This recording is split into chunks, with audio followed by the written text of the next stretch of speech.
Welcome to Mee TV news. నేను మీ Mounika. Motivate, educate, entertain.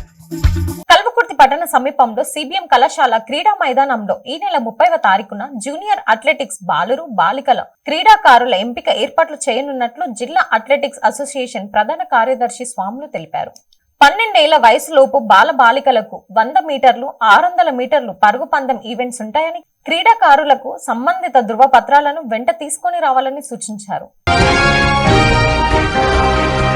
అధ్యాపకుల పోస్టులకు అర్హతులైన వారు దరఖాస్తు చేసుకోవాలని ప్రిన్సిపల్ శ్రీపద శర్వాణి తెలిపారు. Commerce, science, computer science, zoology సబ్జెక్టులను బోధించవలసి ఉంటుందన్నారు. పీజీలో 55% ఉత్తీర్ణత కలిగి నెట్ సైడ్ PHA ఉన్న వారికి ప్రాధాన్యం ఉంటుందన్నారు. ఆసక్తి గలవారు 28వ తేదీ సాయంత్రం 4 గంటల లోపు దరఖాస్తు చేసుకోవాలని సూచించారు.